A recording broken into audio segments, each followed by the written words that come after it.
जोहार, नमस्कार, आदाब। मैं अपराजिता पांडे, आप देख रहे हैं हजारीबाग अपडेट्स। फिलहाल हमारे साथ संजय मेहता जी उपस्थित हैं।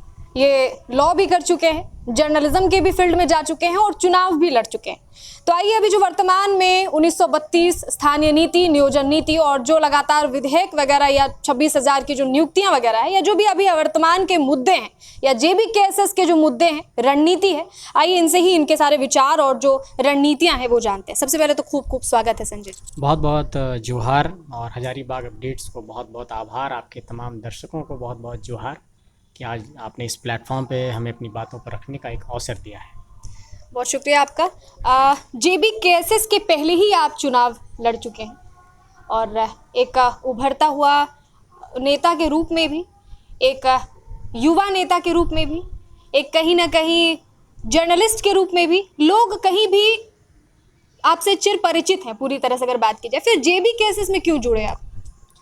देखिए, आपका जो अंतिम सवाल है कि जेबी केसेस में क्यों जुड़े, और उससे पहला सवाल था कि आप चुनाव लड़े और चुनावी राजनीति में पहले से हैं। मैं आपको ये बताना चाहता हूँ कि जब आप किसी राष्ट्र में जन्म लेते हैं, जब किसी राज्य में आप जन्म लेते हैं, तो आपकी एक रिस्पॉन्सिबिलिटी होती है उस राज्य के प्रति, उस राष्ट्र के प्रति। जब अन्ना का आंदोलन चल रहा था तो उस वक्त उसका एक पार्ट था। वहाँ पर मैं उस वक्त प्रेस रिलीज लिखा करता था, कुछ प्रेस नोट्स लिखा करता था। उस वक्त पत्रकारिता की पढ़ाई चल रही थी। सौभाग्य से जब 2019 में इलेक्शन हो रहा था तो मेरे कई पुराने साथियों ने कहा कि क्या आप झारखंड में कुछ ट्राई करना चाहेंगे। मुझे लगा कि एक मौका अगर मिल रहा है तो उसको अपनाना चाहिए, तो फिर चुनाव लड़ने का एक फ़ैसला हुआ था। दूसरा आपका सवाल है कि जेबी केसेस को क्यों चुना आपने। देखिए, 15 नवंबर 2000 को ये झारखंड अलग हुआ और आपके दर्शकों को बताना चाहते हैं कि झारखंड अलग होने के बाद से इस राज्य के भीतर एक बहुत बड़ी, आप कहिए कि राजनीतिक अस्थिरता का माहौल रहा है। 11 मुख्यमंत्री, 3 बार राष्ट्रपति का शासन, पॉलिसी के नाम पर कुछ भी नहीं, नीतियों के नाम पर कुछ भी नहीं, नौकरियां जो है नहीं मिल पा रही यहाँ के लोगों को, यहाँ पर स्थानीय नीति नहीं है, नियोजन नीति नहीं है। तो इन सारे मसलों को देखने के बाद ऐसा लगता है कि इस राज्य के लिए अगर कोई एक लड़ाई हो रही है तो उस लड़ाई में अपनी भी सहभागिता सुनिश्चित करनी चाहिए। और इस लड़ाई को हम लोगों ने बहुत पहले से लड़ा है। जब व्यापक ये थोड़ा स्वरूप धारण किया तो हम लोग कुछ साथी आपस में जुड़े, लेकिन इसकी लड़ाई हम लोग बहुत लंबे समय से लड़ रहे हैं और लगातार लड़ रहे हैं। हाँ, ये ज़रूर है कि ये लड़ाई भी थोड़ा अभी व्यापक स्वरूप में सामने आया है और उसमें हम लोगों ने अपनी एक सहभागिता सुनिश्चित की है। यानी कि ये जेबी केसेस नाम आज पड़ा है, आप लोग मिल करके पहले से ही ये लड़ाई लड़ रहे हैं। झारखंडी भाषा खतियान संघर्ष समिति संगठन का नाम है अपराजिता जी, और आप देख रहे हो कि लगातार झारखंड में ये एक संगठन बहुत बड़े पैमाने पर फैला है। लेकिन जो ये लड़ाई है झारखंड में स्थानीयता की, ये आज की लड़ाई नहीं है। जब झारखंड 15 नवंबर 2000 को अलग हुआ, मैं बताना चाहता हूँ हजारीबाग अपडेट्स के दर्शकों को कि ये लड़ाई झारखंड में बहुत पुरानी है और लगातार झारखंड निर्माण के बाद से इसकी मांग की जाती रही है। बाबूलाल मरांडी जी की सरकार, आप देखिए, इसी मोर्चे पर गिर गई थी और बाबूलाल मरांडी जी को आप समझिए कि मतलब पूरा जो डोमिसाइल का पॉलिसी था उस पर उन्होंने राजनीति की। वही राजनीति उनको शिखर तक ले गया, वही राजनीति उनको हाशिए तक ले गया। तो कहीं ना कहीं इस स्टेट में बहुत बड़ा एक ये बहस का हिस्सा रहा है स्थानीय नीति। तो ये तो लड़ाई बहुत पुरानी है, आज की लड़ाई नहीं है। अच्छा, ये 85 की तो नीतियां चल ही रही हैं, फिर से क्यों चाहिए 1932 पर आधारित स्थानीय नीति और नियोजन नीति? देखिए, 1985 का जो स्थानीय नीति का कानून था, मैं आपको बताना चाहता हूँ कि रघुवर दास जी की जब सरकार आई थी तो उन्होंने 2 चीज़ें की। झारखंड को सबसे पहले उन्होंने 13 और 11 जिलों में बांटा था और 1985 के आधार पर उन्होंने स्थानीय और नियोजन नीति बनाया। अब इस बात को आप समझिए, जब यहाँ पर टाटा आया, जब यहाँ पर बोकारो स्टील आया, जब यहाँ पर बड़ी बड़ी कंपनियाँ आई, तो जब बड़ी बड़ी कंपनियाँ आई, जो कंपनियाँ 1950 के दशक में आई, जो कंपनियाँ 1960 के दशक में आई, जो कंपनियाँ 1970 के दशक में यहाँ पर स्थापित हुई, तो निश्चित तौर पर जब कंपनियां स्थापित होंगी तो उसमें रोजगार करने वाले लोग भी आएंगे, उनके बच्चे भी यहाँ जन्म लेंगे। अब हुआ क्या कि एक बड़ी आबादी जो यहीं पर जन्मी, यहीं पर पली बढ़ी, वो आप देखिए 70 और 80 के दशक में इस इलाके में एक बहुत बड़ा, आप कहिए कि लोगों ने माइग्रेट करके इस राज्य को चुना, वो नौकरी के लिए या व्यापार के लिए, किसी भी रूप में। अब अगर 1985 को हम आधार बनाते हैं तो वो जो झारखंड के मूलवासी हैं, जो झारखंड के आदिवासी हैं, उनका हक साफ तौर पर मार दिया जाए। तो हम लोग इसलिए कहते हैं कि झारखंड की अगर स्थानीय नीति बनानी है तो वो खतियान के आधार पर बनानी होगी। और मैं थोड़ा वक्त ले रहा हूँ। मैं खतियान की बात इसलिए हम लोग कर रहे हैं कि झारखंड में जब भी आप खतियान आधारित स्थानीय नीति की मांग हम लोग जब कर रहे हैं, आप सुनेंगे तो आपको नज़र आएगा कि हम लोग 1932 की बात करते हैं। लेकिन इस पॉइंट पे मैं एक बात जोड़ना चाहता हूँ। 1932 का सर्वे हो, चाहे 1908 का सर्वे हो, चाहे 1954 का हो, चाहे 1964 का हो, इस बात पर आपको गौर करना होगा कि झारखंड में जो जिला आधारित अंतिम सर्वे है, हम लोग उसकी भी बात कर रहे हैं। मतलब कलेक्टिव तौर पर कैसे खतियान को, सर्वे को, अंतिम सर्वे को स्थानीयता का आधार बनाया जाए। हम लोग सिर्फ ये नहीं कह रहे हैं कि सिर्फ 32, हाँ 32 की बात इसलिए कहते हैं क्योंकि 32 का सर्वे एक रिविजनल सर्वे है और झारखंड का एक बहुत बड़ा व्यापक एरिया उससे कवर होता है। लेकिन अब जैसे 1964 में कुछ एरिया में हुआ तो हम लोग कह रहे हैं कि 1964 को भी वहाँ मानेंगे, जिस एरिया में जिला आधारित जो अंतिम सर्वे उसको वो मानेंगे। हम लोग इसलिए कह रहे हैं कि खतियान आधारित स्थानीय नीति चाहिए ताकि झारखंड के आदिवासी, झारखंड के मूलवासी, जो यहाँ के खाँटी झारखंडी हैं, उनको उनका हक और अधिकार मिल सके। 2 प्रश्न आपसे करेंगे। आपने कहा मूलवासी, आदिवासी। जेबी केसेस की बात करें तो लोग डायरेक्टली ये बोलते हैं, बाकी जो भी विपक्ष की पार्टियां, क्योंकि आप लोग भी अब जगह पे आ चुके हैं, अपना बड़े बड़े आंदोलन कर रहे हैं, महासभाएं कर रहे हैं, तो विपक्ष की पार्टियां भी कहीं ना कहीं बौखला रही हैं। उनका कहना है कि अगर 26,000 नियुक्तियां हमने की तो उनको क्यों पेट में दर्द हो रहा है, या फिर अगर मूलवासी आदिवासी की वो लोग बात करते हैं तो जेबी केसेस में क्यों सिर्फ महतो और कुर्मी की पार्टियां हैं, लोग क्यों जुड़ रहे हैं, क्यों अंसारी भी छोड़ दिए, है ना, क्यों है ऐसा? देखिए, आपका पहला सवाल तो ये है कि जो 26,000 नियुक्तियां हैं उसको लेकर के हम लोगों का स्टैंड क्या है। मैं ये कहना चाहता हूँ अपराजिता जी कि अगर कोई स्टेट अपने लोगों के लिए नौकरी निकाल रहा है, नियुक्तियां निकाल रहा है, वैकेंसी निकाल रहा है, उसकी एक पॉलिसी होनी चाहिए ना कि नियुक्ति कैसे होगी, उसका प्रोसेस क्या होगा, नियुक्ति की पूरी प्रक्रिया क्या होगी। आप इसमें गौर करिए कि 26,001 पदों पर नियुक्ति के लिए विज्ञापन निकाला जाता है, लेकिन झारखंड सरकार ने झारखंड बनने के बाद सिर्फ 2 बार जो है जेटेट की परीक्षा ली है, जिसको झारखंड शिक्षक पात्रता परीक्षा हिंदी में कहते हैं। अब मुझे ये बताइए कि जब आपने झारखंड शिक्षक पात्रता परीक्षा लिया ही नहीं और आप कह रहे हैं कि हम 26,000 नियुक्ति लेंगे शिक्षकों की, तो इसका मतलब कि आपने किसी को जेटेट लिखने के लिए अवसर ही नहीं दिया और आप कह रहे हैं कि हम 26,000 शिक्षकों की नियुक्ति करेंगे। तो जिनको आपने अवसर ही नहीं दिया जेटेट लिखने के लिए, वो इस परीक्षा में कैसे शामिल होंगे, इस नियुक्ति प्रक्रिया में? दूसरा, जो केंद्रीय शिक्षक पात्रता परीक्षा जिसको सीटेट कहते हैं, सीटेट के जो पास अभ्यर्थी हैं, आप कह रहे हैं कि उसको हम यहाँ पर कंसीडर नहीं करेंगे। ठीक है, अगर सीटेट का कंसीडर कर लेंगे तो फिर पूरे भारत के विद्यार्थी आ जाएंगे फॉर्म भरने के लिए। तो या तो आप एक ऐसा भी कुछ विकल्प का रास्ता निकालिए कि सीटेट पास किए हुए वैसे लोग जो झारखंड के स्थानीय और मूलवासी हैं इस नियुक्ति प्रक्रिया में भाग ले सकते हैं। तो इसलिए हम लोग ये कहते हैं कि जब तक आपके पास पॉलिसी नहीं है, आपके पास नियोजन नीति के नाम पर 60-40 की नियोजन नीति है जो हम चाहते नहीं हैं, आपके पास स्थानीय नीति के को परिभाषित करने के लिए आपके पास एक अच्छी डोमिसाइल पॉलिसी नहीं है जिससे झारखंडी परिभाषित हो, जिससे यहाँ के मूलवासी परिभाषित हों, झारखंडी कौन है ये परिभाषित हो, ये नहीं है। आपका दूसरा सवाल है कि इस आंदोलन में सिर्फ कुर्मी जातियों का एक प्रभाव दिखता है। हर आंदोलन का एक उद्भव स्थल होता है जहाँ से वो आंदोलन पनपता है। इस आंदोलन के साथ एक तथ्य ये जुड़ा हुआ है कि ये आंदोलन बोकारो और धनबाद के इलाके से 23 दिसंबर 2021 की तारीख को शुरू होता है। हम लोग उस वक्त रांची में थे जब इसकी तैयारी कर रहे थे हम लोग, और जब ये आंदोलन शुरू हुआ तो निश्चित तौर पर जिस इलाके से ये आंदोलन शुरू होगा वहाँ के लोगों की सहभागिता होगी। लेकिन इस आंदोलन की खुशकिस्मती है और कहिए कि ये झारखंड के लोगों का एक स्वीकार्यता है कि यह आंदोलन झारखंड के 32,623 गाँवों तक फैल गया, 264 प्रखंडों तक फैल गया, और आज की तारीख में कमोबेश हम लोगों के पास लगभग 1000 लोगों की ऐसी टीम है जो अलग अलग जाति समूहों से हैं। अगर आप हम लोगों से सोशल इंजीनियरिंग की बात करेंगे, अगर हम लोगों से ये बात करेंगे कि किन किन जातियों का प्रतिनिधित्व आपके संगठन में है, तो हम आपको ये बताना चाहते हैं कि चाहे वो एसटी समुदाय से हो, चाहे एससी समुदाय से हो, चाहे ओबीसी से हो, चाहे अक़लियत समाज के लोग हों, सभी लोग इस संगठन से जुड़े हैं और सबका एक समावेश है। लोगों का एक ये सवाल रहता है कि फिर वो चेहरे दिखते क्यों नहीं हैं?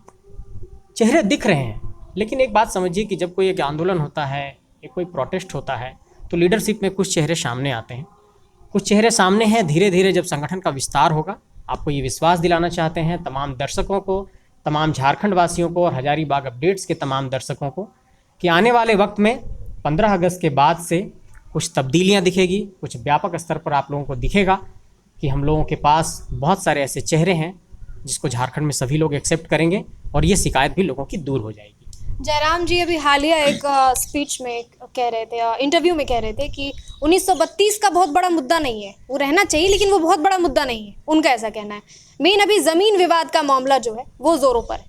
देखिए, इस सवाल के उत्तर में उस इमोशन को समझने की ज़रूरत है कि आखिर इस स्टेट में जो ज़मीन का मुद्दा है और जो 1932 का मुद्दा है, मैं ये समझाना चाहता हूँ कि दोनों एक दूसरे के पूरक हैं।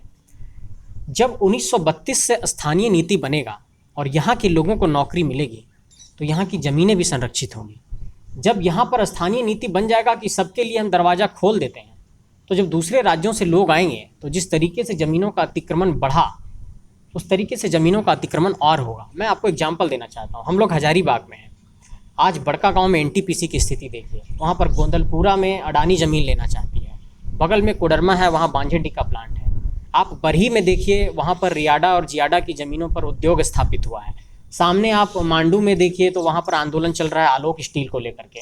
आप चतरा में जाएंगे तो टंडवा में ये स्थिति है। ये सिर्फ उत्तरी छोटा नागपुर की मैं बात कर रहा हूँ। आप धनबाद में जाइए, आप झरिया का हालत देख रहे हैं, आप बोकारो स्टील का देख रहे हैं, वेदांता की हालत देख रहे हैं।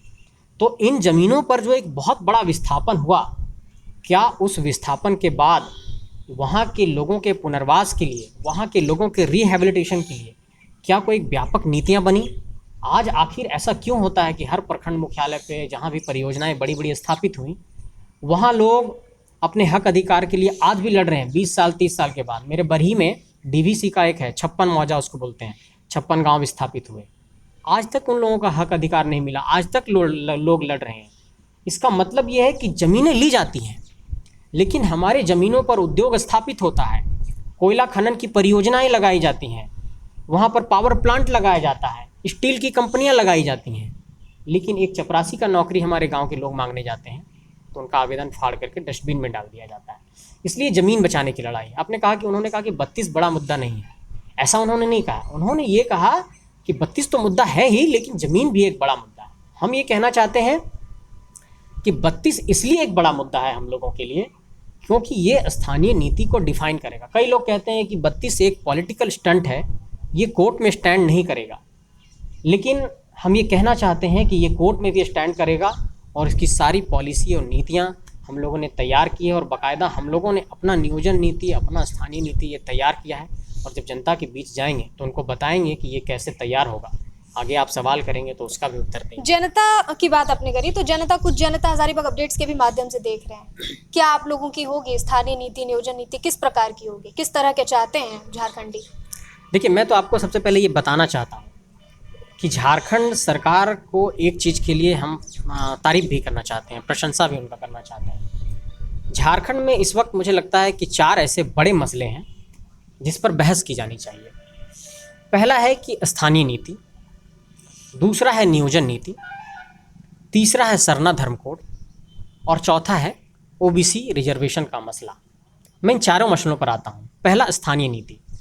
स्थानीय नीति का विधेयक सरकार ने तैयार किया और सरकार ने राज्यपाल को भेजा कि हम 1932 के आधार पर और 1932 के पूर्व के सर्वे और 1964 के पश्चात के सर्वे और जिला आधारित अंतिम सर्वे के आधार पर स्थानीय नीति का ये हमारा ड्राफ्ट है, ये हमारा विधेयक है, इसको आप सेंट्रल को भेजिए कि 9वीं अनुसूची में शामिल करें और ये फिर स्थानीय नीति बन जाएगा। अब 9वीं अनुसूची में जब कोई कानून शामिल होता है, इस बात को समझिए, तो आप उसका एक तरीके से कह सकते हैं कि कोर्ट में उसको चैलेंज नहीं कर सकते हैं, लेकिन अगर हाँ फंडामेंटल राइट्स का अगर उल्लंघन हो रहा है तब वो कोर्ट में चैलेंज हो जाएगा।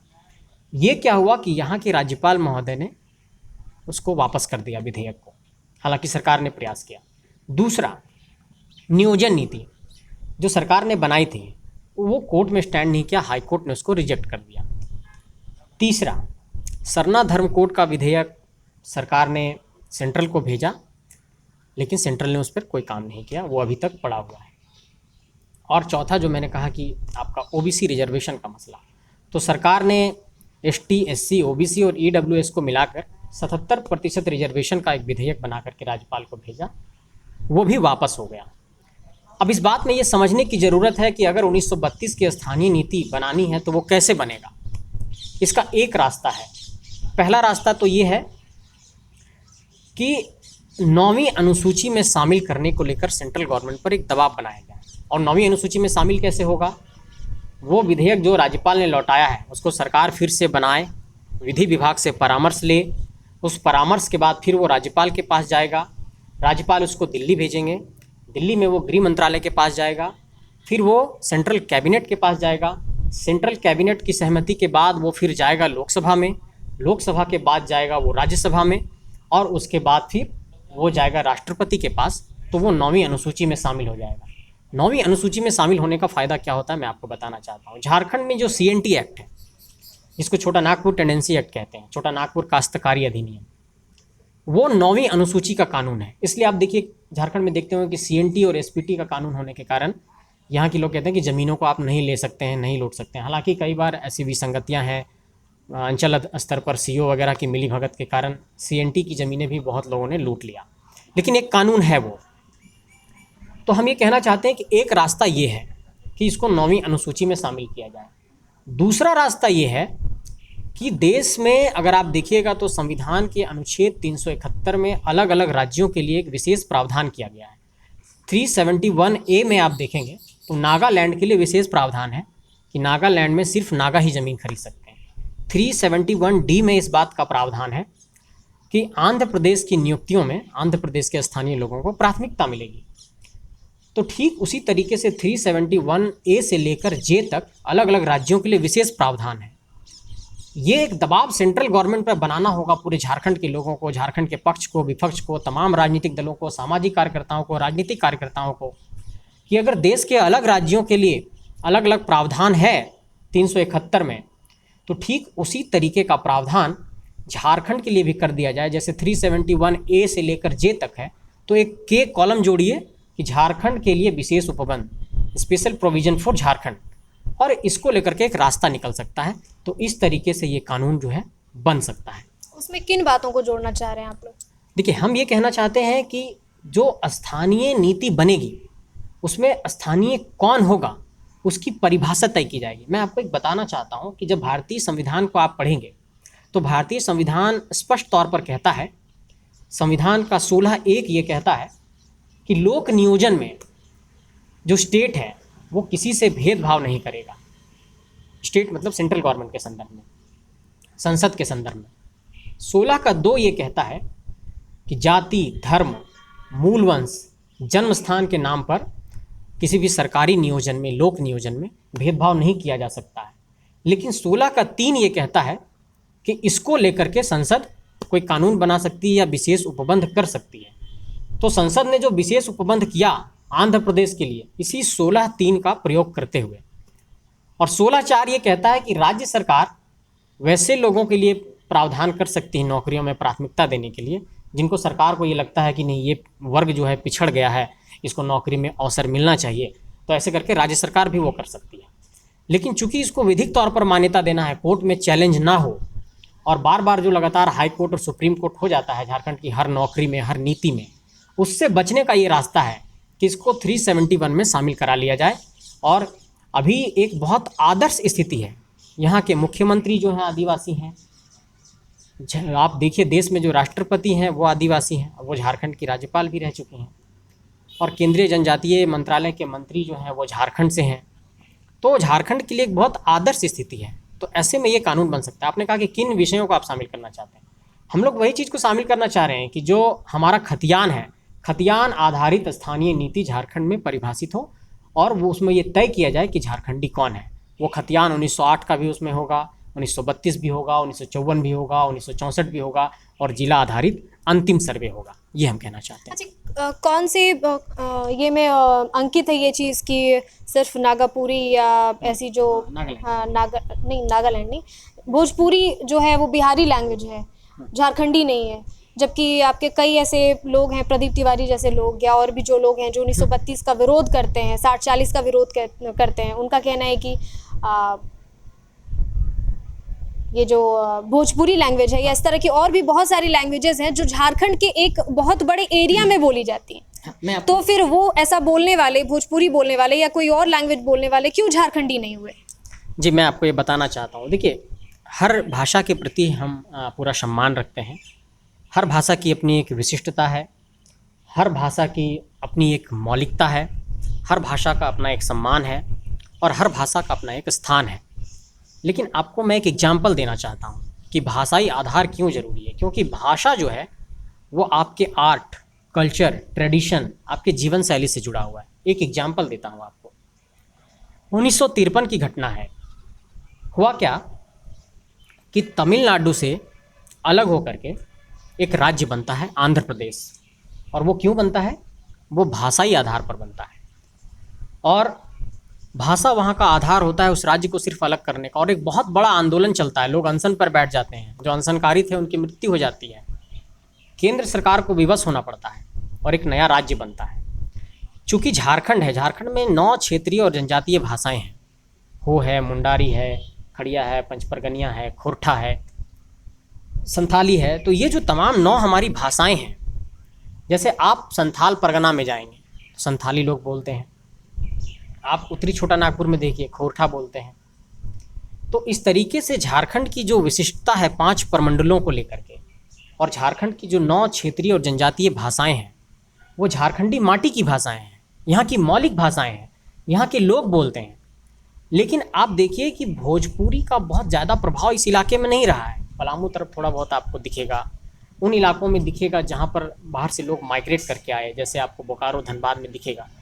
तो हम तो लगातार ये कह रहे हैं कि जो माइग्रेट करके आए, जो यहाँ रोजगार कर रहे हैं, जो बस बसाव कर रहे हैं, जो यहाँ अपना जीवन यापन कर रहे हैं, हम कहाँ उनसे कुछ ये कह रहे हैं कि आपको भगा देंगे। हम ये कह रहे हैं कि हमारी ये भाषा है आधिकारिक तौर पर, और अगर लैंग्वेज का बैरियर नहीं होगा नियुक्ति में तो उसका खामियाजा ये भुगतना पड़ेगा कि अगर आज हम कहते हैं कि भोजपुरी भाषा को हम नियुक्ति की प्रक्रिया में शामिल कर लेंगे, तो आप ये बताइए कि जो झारखंड के यहाँ के मूल हैं, जो खतियानी हैं, क्या वो भोजपुरी भाषा में उतना ज़्यादा दक्ष हो पाएंगे जितना जो भोजपुरी बोलने वाले बाहर के लोग हैं? तो इसलिए जो 9 क्षेत्रीय और जनजातीय भाषाएं हैं उसको आप नियोजन नीति में शामिल करिए और आप झारखंड की स्थानीय नीति लाइए। तो इस तरीके से जब स्थानीय नीति से ये डिफाइन हो जाएगा कि झारखंडी कौन है, और जब आप लैंग्वेज का बैरियर लगाएंगे तो उस तरीके से झारखंड के लोग चुन करके आएंगे। इसलिए हम लोग ये कहते हैं कि झारखंड की क्षेत्रीय और जनजातीय भाषाओं को नियुक्ति की प्रक्रिया में प्राथमिकता के आधार पर शामिल किया जाना चाहिए, तभी यहाँ की नियुक्तियों में यहाँ के लोगों को प्राथमिकता मिल पाएगी। इसलिए हम लोग कहते हैं, देखिए भोजपुरी, मगही, इन सब भाषाओं से किसी को कोई दुश्मनी नहीं है, ये सब भाषाओं की भी अपनी एक विशिष्टता है। लेकिन चूंकि नौकरी की बात है, पीढ़ियों को संरक्षित करने की बात है, एक पीढ़ी को नौकरी देने की बात है, निश्चित तौर पर ये माटी जब 15 नवंबर 2000 को अलग हुआ बिहार से, ये दक्षिण बिहार का इलाका था, इसी बुनियाद पर अलग हुआ कि इस इलाके में बहुत शोषण है, लोग बहुत पीड़ित हैं, पठारी इलाका है, आदिवासियों का इलाका है, मूलवासियों का इलाका है। अब संथाल से पटना की दूरी सोचिए कितनी होती थी। और देखिए वो इलाका शुरू से जो आप समझिए कि बहुत शिक्षित रहा है, नालंदा, विक्रमशिला, कई सारे बड़े बड़े विश्वविद्यालय रहे हैं उस इलाके में। लेकिन आप उस वक्त का भी गौर करिए, जाइए 500 बरस पीछे भी, तो यहाँ कितने यूनिवर्सिटी थे। विनोबा भावे यूनिवर्सिटी 1992 में बना, 1992 में बना। झारखंड में शिक्षा का अलग तब जगह जब यहाँ पे मिशनरीज का थोड़ा आगमन हुआ। तो इसलिए इलाका बहुत पिछड़ा रहा है, और तुरंत किसी एरिया को आप 2 दिन में सोचेंगे कि आगे बढ़ा ले तो नहीं बढ़ पाएगा। इसकी झारखंड की बुनियाद में एक कहिए कि बहुत पीड़ा रही है, बहुत दर्द रहा है, कई लोगों ने यहाँ प्राणों की आहुति दी है। इसलिए धरती के लोग लगातार ये बात कह रहे हैं कि हम लोग को प्राथमिकता मिलनी चाहिए। नियोजन नीति की बात आपने करी, 60-40 की बात आप लोग करते हैं कि 60-40 नहीं चलेगा, 70-80, 90-10 ऐसा वाला, क्या है ये पूरा मामला? देखिए आपको मैं ये बताना चाहता हूँ कि जो ST है, SC है, OBC है और EWS है, उसको मिला करके रिजर्वेशन 60% होता है। अब इस बात को समझिए, सुप्रीम कोर्ट ये कहता है कि रिजर्वेशन किसी भी परिस्थिति में 50% से अधिक नहीं होना चाहिए, और EWS अगर मिल गया तो वो 60%। अब क्या है कि आप देखिए तमिलनाडु में 69% का आरक्षण है, तो आप कहेंगे कि सुप्रीम कोर्ट कहता है कि 50% का आरक्षण ज़्यादा नहीं होना चाहिए, फिर तमिलनाडु में 69% वैध कैसे है? वैध ऐसे है क्योंकि तमिलनाडु का जो आरक्षण है वो 9वीं अनुसूची में शामिल हो गया है संविधान में जाकर के, तो इसलिए उसका वैध हो गया। अब क्या है कि जो झारखंड के आरक्षण की पॉलिसी है वो 9वीं अनुसूची में शामिल नहीं है, तो झारखंड में आरक्षण को लगातार ये कहा गया कि इसको 77% तक कम से कम ले जाइए। जैसे एसटी के लिए इस वक्त 26 है, एससी के लिए 10 है और ओबीसी के लिए 14 है और ईडब्ल्यूएस के लिए 10 है, तो ये 60 होता है। लेकिन इसको बढ़ाने की बात कही गई है कि एसटी के लिए 28 किया जाए, एससी के लिए 12 किया जाए, ओबीसी के लिए 27 किया जाए और ईडब्ल्यूएस के लिए 10 किया जाए, तो ये 77% हो जाता है। ये सरकार ने विधेयक बनाया लेकिन ये वापस हो गया। अब आप कह रहे हैं कि ये 60-40 क्या है? देखिए, सरकार ने कहा कि 60% झारखंड के जो प्रतियोगी छात्र हैं उनको प्राथमिकता मिलेगी और 40% ओपन टू ऑल कर देते हैं। सरकार ने ये नियम इसलिए बनाया क्योंकि आरक्षण का दायरा 60% था और 40% इसलिए ओपन कर रख दिया कि दूसरे लोगों को हम मौका दे देंगे, ताकि वो सरकार कह सके कि देखिए हमने ये कानूनी तौर पर सही कानून बना दिया है, जिसमें हम संवैधानिक पहलुओं का उल्लंघन नहीं कर रहे हैं। क्योंकि झारखंड में बार बार समानता का अधिकार का उल्लंघन का हवाला दे करके हर पॉलिसी यहाँ रद्द हो जाती है। एक रास्ता ये है कि आप 77% आरक्षण के विधेयक को 9वीं अनुसूची में शामिल कराने के लिए एक दबाव बनाइए। दूसरा रास्ता ये है कि आप 90-10 करिए और संविधान के 16(4) का हवाला दीजिए कि झारखंड के जो पिछड़े लोग हैं, जो दबे कुचले लोग हैं, जो आदिवासी हैं, जो दलित हैं, जो यहाँ के कहिए कि एसटी, एससी, ओबीसी क्लास के लोग हैं, इनको नौकरियों में प्राप्त अवसर नहीं मिल पा रहा है। इस कारण से सरकार कुछ वर्षों तक ये प्रतिबंध लगाती है कि झारखंड की नौकरियों में झारखंड के लोगों को प्राथमिकता मिलेगी। जैसे कि उदाहरण देता हूँ, तेलंगाना में 100% मेडिकल की सीटें आरक्षित कर दी गई और तेलंगाना हाल में अलग हुआ, हम लोगों के बाद अलग हुआ आंध्र प्रदेश से।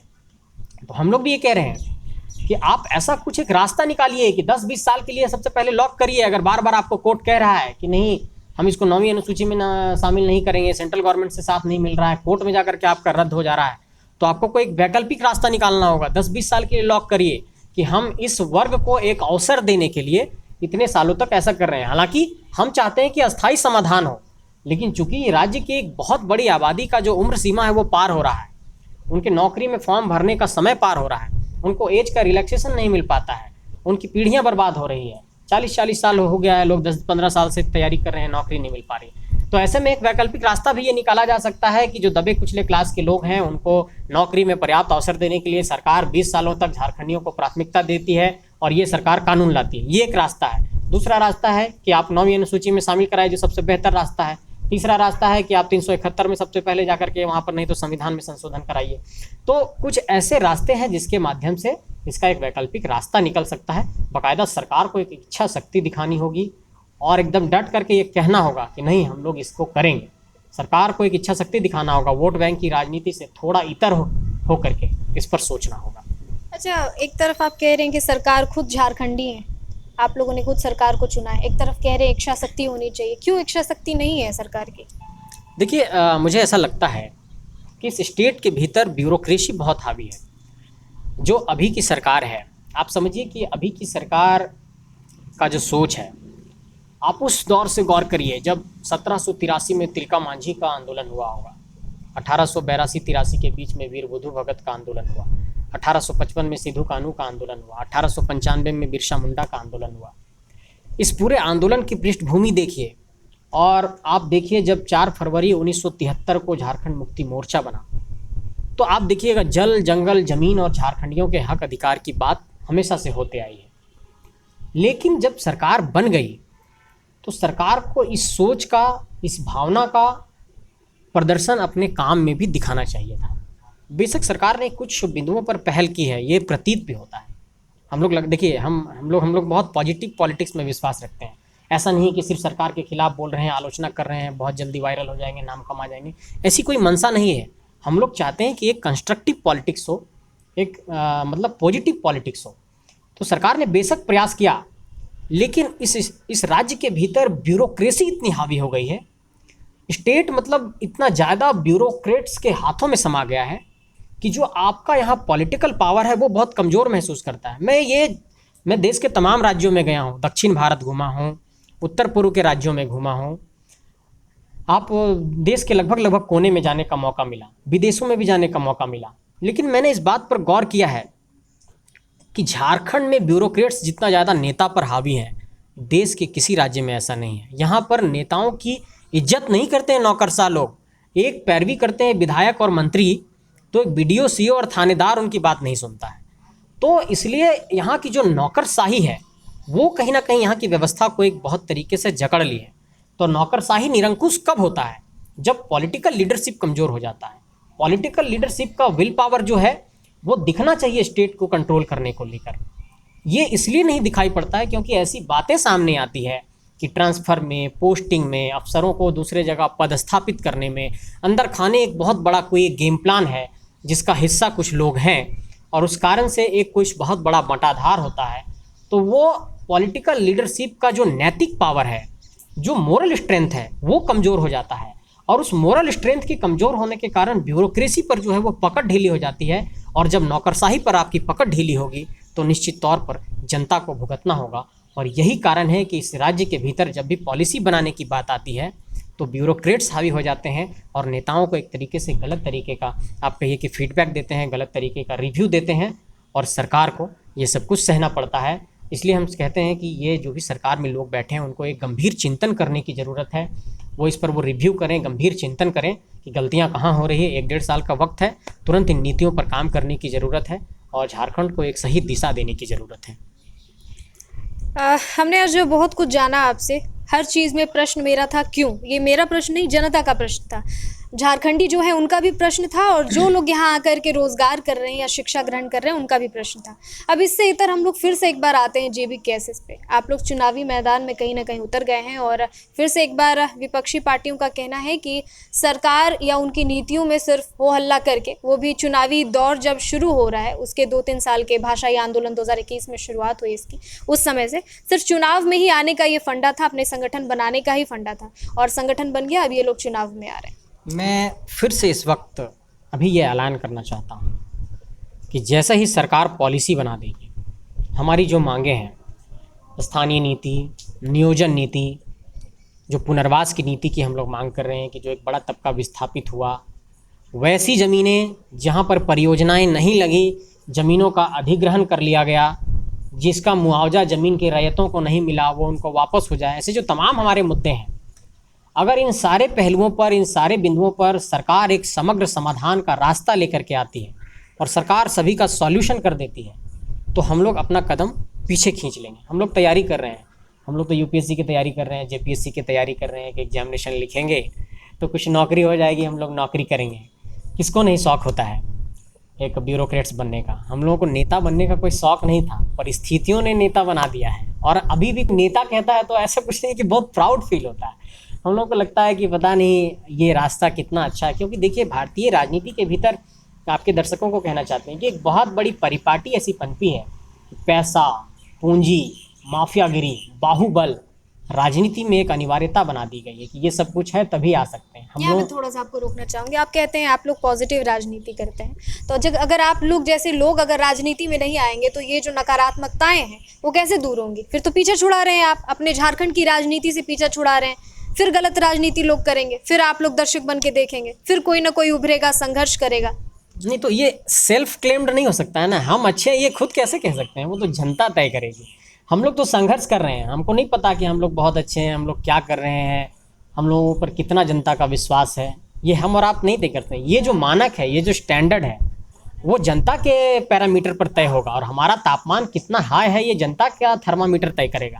हम लोग खुद कह देंगे कि सेल्फ क्लेम्ड हम लोग लीडर हैं, हम लोग झारखंड को संवार देंगे, ऐसा नहीं होता है। जनता का विश्वास जीतना पड़ता है। हम लोग संघर्ष कर रहे हैं, लेकिन मैं इस बात से इत्तेफाक रखता हूँ अपराजिता जी कि राजनीति में अच्छे लोगों को आना चाहिए। पॉलिटिक्स में अच्छे लोग जब तक नहीं आएंगे ये राजनीति का परिदृश्य नहीं बदलेगा। और एक बहुत बड़ी चीज़ जो बदलने की ज़रूरत है कि झारखंड की राजनीति में आप देखिए कि एक बहुत बड़ा, आप कहिए कि ऐसा तबका है जो ये मानता है कि सामान्य वर्ग को राजनीति में आना चाहिए। क्योंकि झारखंड की पॉलिटिकल लीडरशिप में जिन लोगों का उदय हुआ उसमें आप देखिएगा कि परिवारवाद भी बहुत एक बड़ा विषय रहा है। जैसे मैं नहीं कहना चाहता, लेकिन शिबू सोरेन जी के पुत्र हैं हेमंत सोरेन जी, या झारखंड में कुछ वैसे बड़े चेहरे देखे, जैसे अमित मंडल जी हैं गोड्डा, वो रघुनंदन मंडल जी के बेटे हैं।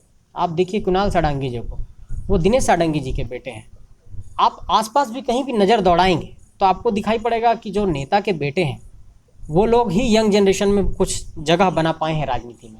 एक इंडिपेंडेंट प्लेटफॉर्म से कोई आकर के, गांव घर से आकर के प्लेटफॉर्म बनाया और राजनीति करने लगा और कुछ बहुत बड़ा कर दिया। ऐसा नहीं हो पाया। हम लोगों से लोगों को घबराहट इसलिए है कि हम लोगों के पास कुछ नहीं है। 100-200 का शर्ट पहनते हैं और हम लोगों के पास भीड़ 30,000 50,000 की आ जाती है। लोगों को लगता है कि ये कैसे पॉसिबल हो पा रहा है कि जिस भीड़ को हम लोग लाखों करोड़ों खर्च करके नहीं ला पा रहे हैं, ये लोग कैसे ला रहे हैं। तो ये घबराहट इसलिए है क्योंकि एक बहुत बड़ी बुनियाद को हम लोगों ने हिला दिया, और ये बुनियाद हम लोगों ने विचारों के बल पर हिलाया है। ये एक आइडियोलॉजी को लेकर के हम लोगों का, आप कहिए कि कमिटमेंट है। हम लोग ये चाहते हैं कि हम लोग ये स्टेट के भीतर हो, कुछ बहुत बड़ा लोभ लालच हम लोगों के अंदर नहीं है, और इसलिए ये भीड़ आ रही है और इसलिए जनता का विश्वास पैदा हुआ है। और फिर से पुनः दोहरा रहे हैं कि राजनीति में अच्छे लोग आएँ, पढ़े लिखे लोग आएँ, डॉक्टर्स आएँ, इंजीनियर्स आएँ, एडवोकेट्स आएँ, और जितने एजुकेटेड लोग आएंगे इस राज्य का चेहरा बदलेगा, इस राज्य का परिदृश्य बदलेगा, ये राज्य संवरेगा। बहुत शुक्रिया आपका। एक बार लेकिन फिर से बोलना चाहूँगी, आपने कहा हम पॉजिटिव राजनीति कर रहे हैं, आपको कम से कम खुद के ज़मीर पे भरोसा होगा, तब आपने कहा कि हम लोग पॉजिटिव राजनीति कह रहे हैं। फिर कह रहे हैं हम लोग राजनीति से पीछे छुड़ा लेंगे, हम लोग तो भाई तैयारी करना चाहते हैं, एक नौकरी करना चाहते हैं, राजनीति में नहीं जाना चाहते हैं। फिर आप कह रहे हैं अच्छे लोग आए दर्शकों की तरफ देख करके, तो समझ में नहीं आ पा रहा। हजारीबाग अपडेट्स के लोगों को ये कहना चाहता हूँ कि अपराजिता जी अच्छी हैं, संजय अच्छा है, ये हम खुद नहीं तय कर सकते हैं। आपने कहा ना भाई, ये जनता के मानक पड़ते हैं। हाँ, आपने खुद कहा आप पॉजिटिव राजनीति करते हैं। हाँ, हम लोग पॉजिटिव राजनीति कर रहे हैं, हम लोग पॉलिसी की बात कर रहे हैं, नीतियों की बात कर रहे हैं, हम लोग हेट स्पीच नहीं कर रहे हैं। तो क्यों कह रहे हैं फिर कि राजनीति में नहीं आना चाहते? राजनीति पैसे से जुड़ी हुई है, परिवारवाद से जुड़ी हुई है। मैं इसका जवाब ये देना चाहता हूँ कि एक बहुत बड़ा ऐसा यहाँ का इकोसिस्टम है पूरे इंडियन पॉलिटिक्स में, इंडियन डेमोक्रेसी में। देखिए कि आज़ादी के बाद 7 दशक हो गए, इन 7 दशकों में जब बहुत मतलब गहराई से जाकर के आप दौड़ाएंगे नज़र को, आपको ये दिखाई पड़ेगा कि बहुत कम ऐसे लोगों को राजनीतिक दल के लोग भी जगह दिए जो स्वतंत्र प्लेटफॉर्म से आए। और चूँकि हम लोगों को अपना एक बेस बनाना है, एक प्लेटफॉर्म बनाना है, उस पर जनता को एकजुट करना है, ऐसे में एक बहुत बड़ा पावर चाहिए, एक बहुत बड़ा स्ट्रेंथ चाहिए, एक बहुत बड़ा फिनेंशियल पावर की भी ज़रूरत पड़ सकती है। अब दूसरी बात कि हमारी लड़ाई कंपनियों के खिलाफ है। अब हम किसी से वो फिनेंशियल सपोर्ट नहीं ले सकते हैं क्योंकि हमारा जो नैतिक बल है उसके खिलाफ लड़ने का वो कमज़ोर हो जाएगा। तो ऐसे में ये चिंता तो सताती है कि कैसे हम लोग जब चुनाव लड़ेंगे तो बूथ लेवल पर लोगों को मैनेज करेंगे। एक विधानसभा में 400 के लगभग बूथ होता है, वो पोलिंग स्टेशन पर कैसे मैनेज करेंगे? 4 लाख वोटरों तक संदेश पहुंचाना है, वो मैकेनिज्म कैसे डेवलप करेंगे? अपने पोलिंग एजेंट्स के कार्यकर्ताओं के बीच में हम लोग कुछ संसाधन भेजना होगा तो कैसे भेजेंगे? ये चिंताएं सताती हैं। और चूँकि 264 प्रखंड है झारखंड में, 264 प्रखंडों में 81 विधानसभा की सीटें हैं, 14 लोकसभा की सीटें हैं, एक बहुत बड़ा चैलेंजिंग जॉब है। इस कारण से कभी कभी लगता है कि इन बड़े बड़े हाथियों के बीच हम लोगों को ये लोग अपने पैरों से कुचल तो नहीं देंगे। ये एक चिंता की लकीरें हम लोगों के जहन में है। हाँ, लेकिन फिर से इस बात को दोहरा रहे हैं कि संघर्ष से ही रास्ता निकलेगा और हम लोग संघर्ष के रास्ते पर हैं। जनता अगर हम लोगों को कहेगी कि आप लोगों का स्वागत है, आइए, किसी चीज़ की चिंता मत करिए, सिर्फ नीली स्याही लगाने की बात है, हम लोग जा कर के लगवा लेंगे आप लोगों के नाम पर, बटन दबा देंगे आप लोगों के नाम पर, तो ये विश्वास जिन दिन जनता दे देगी तो हम लोग पूरी तरीके से खुल करके आ जाएंगे। अभी फ़िलहाल हम लोग चाहते हैं कि सरकार पहले नीति बनाए और यहाँ के नौजवानों को नौकरी दे। बहुत शुक्रिया। अब आपसे तो बात करने लगे तो कब शाम से रात्रि हो जाए पता भी नहीं चलेगा, तो इसीलिए फ़िलहाल आज के लिए तो बहुत शुक्रिया आपका। बहुत बहुत शुक्रिया। हजारीबाग अपडेट्स ने एक बड़ा अवसर दिया अपनी बातों को रखने का, और आपके तमाम दर्शकों से ये कहना चाहेंगे कि ऐसे प्लेटफॉर्म को भी आगे बढ़ाइए।